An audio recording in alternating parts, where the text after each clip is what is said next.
high-tech oils, available from Auto One, Sprint Auto Parts, and all leading independent auto stores.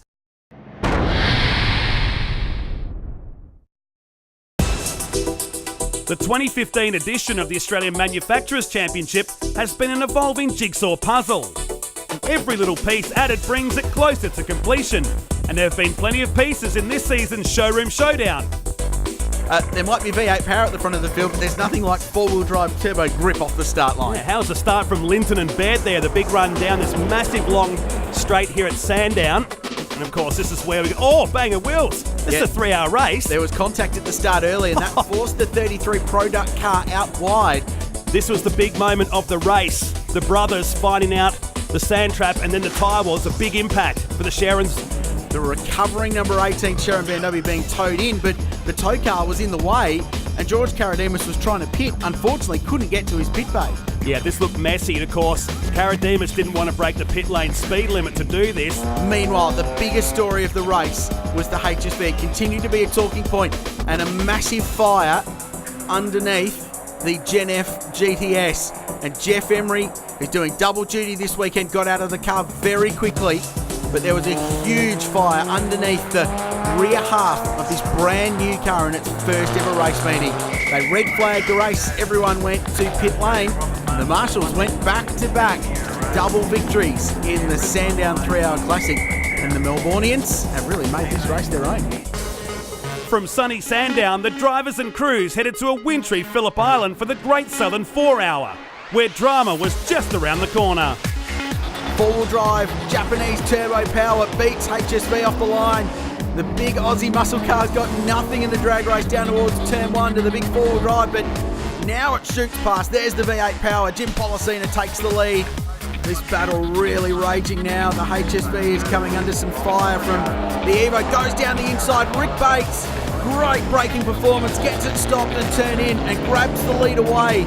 Gee, this place is tough, and some of the key contenders are struggling with the Phillip Island Grand Prix circuit today. This is a tough motor race to win. Oh, big moment, huge moment on the exit of turn 1.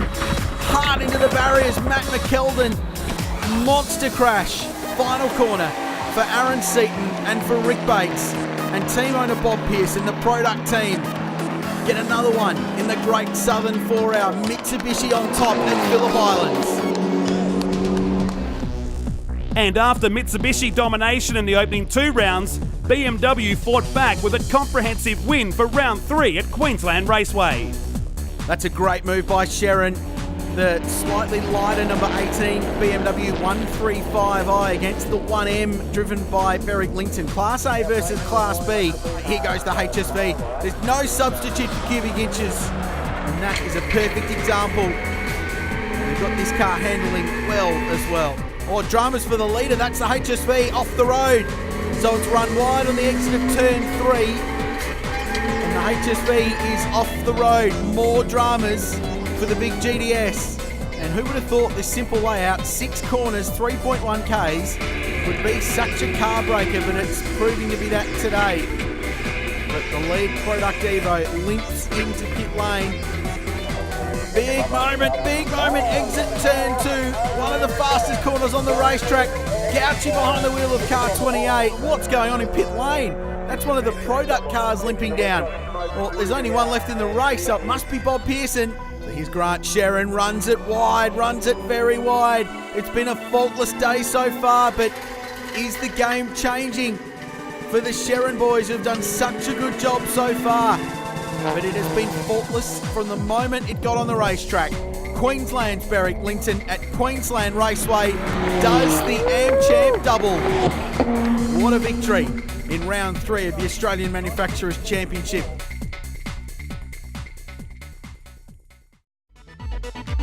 Cars rolling out for the second of 2 races in the penultimate round of the Australian Manufacturers Championship for production cars. Here at Wakefield Park with the Shannons Australia Motor Racing Nationals.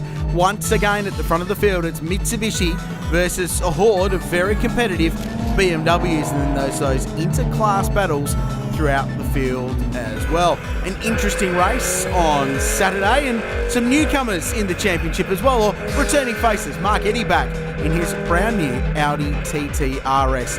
A very cool car, and we'll find out a little bit more about that in just a second. Here's how they line up, with Rick Bates leading the way from the Sherrin boys from Queensland, and Berwick Linton third, Mark Eddy next, and the second Sherrin Rentals BMW from fifth, Colin Osborne, Alford, Foot and Gauchi from eighth. But here's Mark Eddy on his brand new Audi TT. The last time we saw Mark Eddy contest the Australian Manufacturers Championship was at the Great Southern 4-Hour in a Renault Megane with Francois Joy. At the time of the event, Eddy strongly hinted that the 4-Hour would be his last in the Renault and that something new was on the horizon. Keeping his word, the 2011 Australian GT champion returns to the Manufacturers Championship at Wakefield Park aboard an Audi TT RS, continuing his long-standing synergy with the German marque. Look, I've raced in GT for a number of years and raced an R8, and Audi's been really good to me. I like the brand. I own a road car, and I've always wanted to race in Class A, and the opportunity came, so here we are. We decided about a year ago to start building it. It's not a quick build to build a production car, so with a lot of help from Alan Heapy and Colin Matthews in Sydney, we're able to build this, and here we are today for its first race. The TT RS is a unique car. Powered by a 2.5-litre 5-cylinder turbocharged engine developing 265 kilowatts and delivering its power through Audi's world-famous Quattro drivetrain, the Mark Eddy example will create some history by being the first Audi to run the Motec engine management system anywhere in the world. I believe it's a first in the world, so we're running it here this weekend, full Motec ECU with Motec Dash. The information we're getting from it is quite incredible. It's pretty hard to read all the information. It's a bit of a learning curve. It's a beautifully balanced little car, 4-wheel drive, which is really special, and it's a beautiful thing to drive. I've only done a few laps in it, but so far it's been really, really good.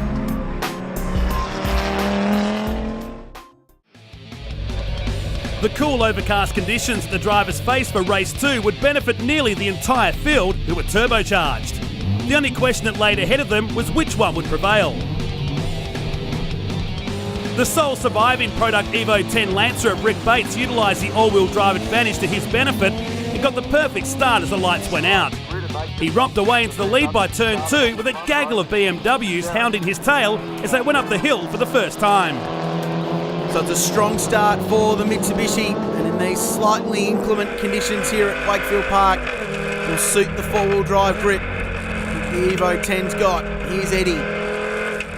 Back of the field, DNF in race 1, but a brand new car. A lot of work to come on this. And Mark's an experienced guy. A lot of time in this category, stepping up from the Renault Megane RS he's been running with Francois Joy for some time into the Audi TT RS. More outright car for the former Australian GT champion. Look at all the BMWs chocked up behind that Mitsubishi. And there's the Petters crew.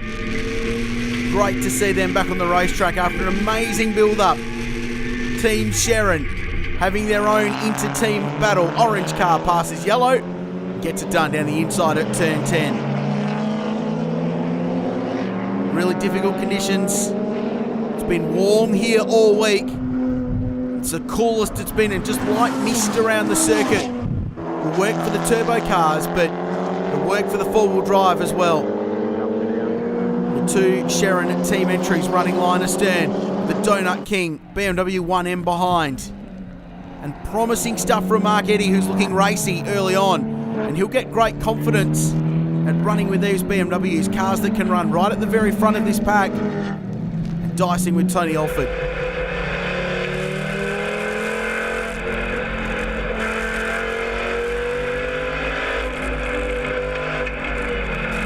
Sounds great. Like a mini Lamborghini. He'll be familiar from those from his time in Aussie GT.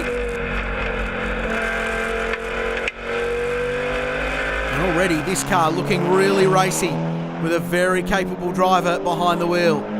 Alford also up behind that Second entry from the Queensland team, Sharon Rentals Racing. Bates leading away out in front. Great to see the diversity. Mitsubishi, BMW, two different models of BMW. And then the Audi TT, then the Renault. The little Toyota 86 rounding out the field with the GWS Personnel 335i just in behind. Still to this day the most successful production car in Australian motor racing. A couple of Bathurst 12-hour victories, class wins and Australian production car championships at the hand of Gary Holt.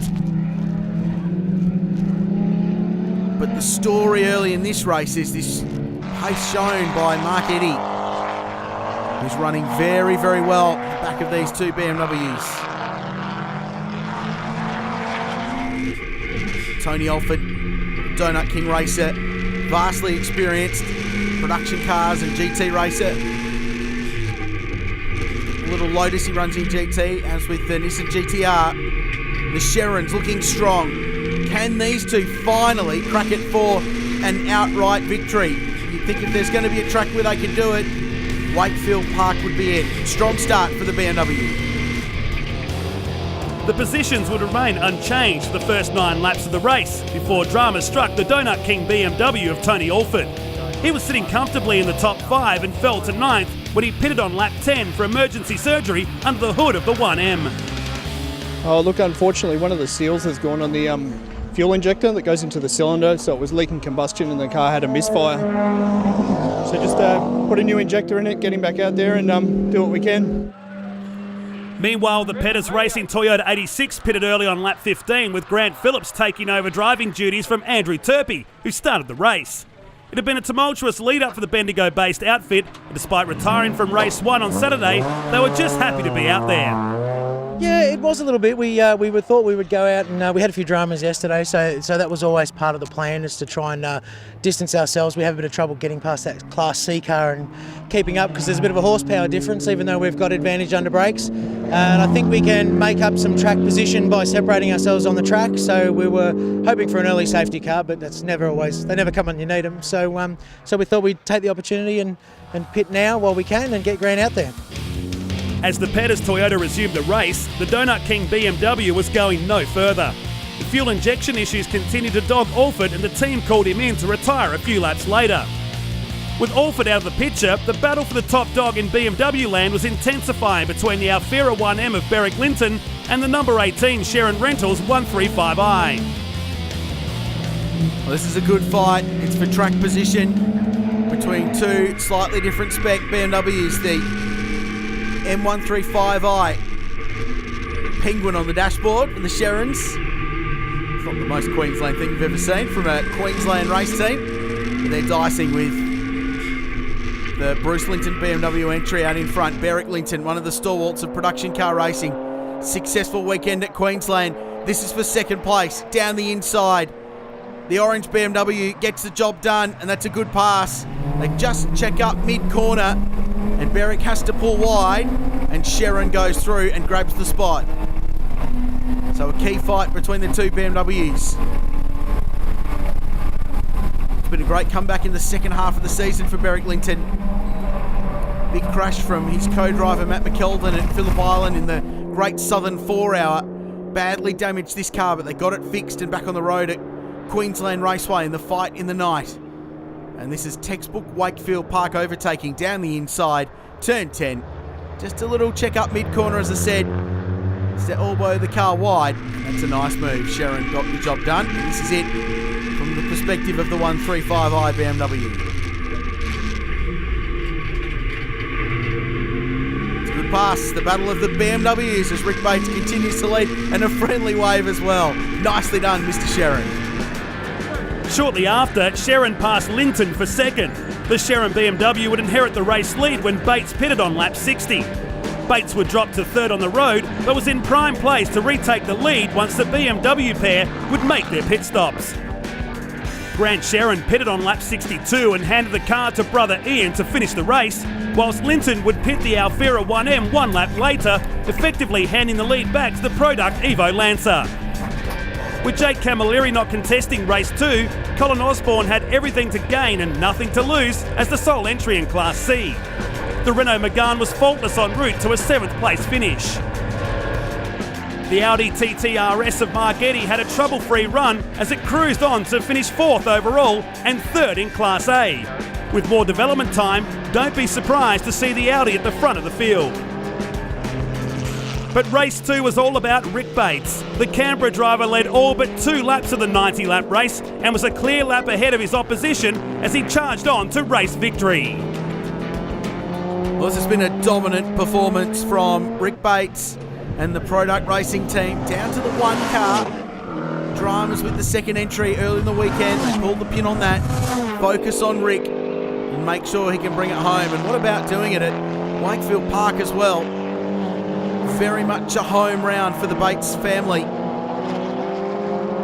Based just down the road in Canberra, less than an hour's drive. So this will be pretty satisfying for Rick and for Bob Pearson's Product Motorsport team. An outfit that's had a lot of success in state-level production car racing here at Wakefield Park. But to win on the big stage at the Shannon's Nationals and in the Australian Manufacturers Championship, this will be a very, very satisfying weekend indeed. Did the business on Saturday in style. Even better today, a pretty much faultless run and only surrendered the lead during the pit stops. Final turn for Rick Bates. An emphatic performance from Product Motorsport on home turf for the rally ace and using some rally skill in the final corner. Rick Bates is your winner at Wakefield Park in the Australian Manufacturers Championship. Dominant performance by the Canberra driver and a dominant performance from Mitsubishi in its ongoing war with BMW.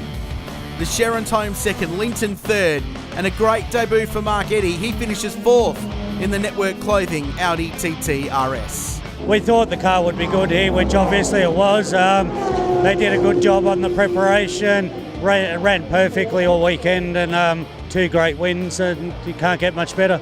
Yeah, very happy. It was a fantastic car, fantastic effort from the team. They did a great job. Our pit stops were superb. Grant drove brilliantly both yesterday and today, and yeah, it just all clicked this weekend. Oh, look, just a really good credit to the boys in the team. They've shifted heaven and earth to build these cars over the last, nearly 12 months, and to go home with the sausages, as it were. It's a really good feeling. No, it's been a brilliant weekend. Started with adversity, as you said, and it was very challenging, and we were in and we're out, and was on and off and all the rest of it, and ended up coming up trumps in the end and getting our goal that we set from the start of the weekend, so we're more than wrapped. Yeah, happy Class D winners there in Class A. However, Berwick Linton still leads the points just over Rick Bates, and that's going to be one heck of a fight in the final round in the Australian 4-hour at Sydney Motorsport Park. Ian and Grant Sherran split only by pole position points in Class B. I'll tell you more about them in just a sec. Jake Camilleri didn't run today, but he's still got a big margin in Class C and has all but wrapped up that championship.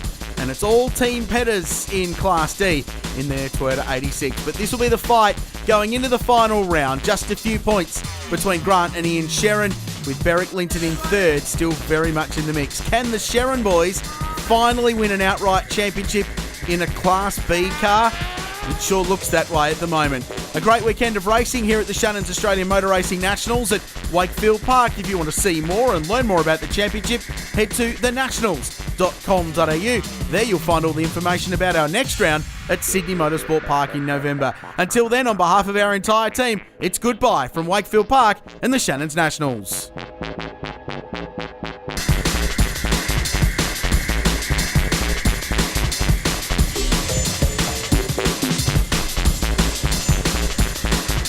Coming up after the break, it's time for some tyre frying, sideways action, Trans-Tasman style, with the opening round of the Trans-Tasman Drifting Championship from Winton Motor Raceway.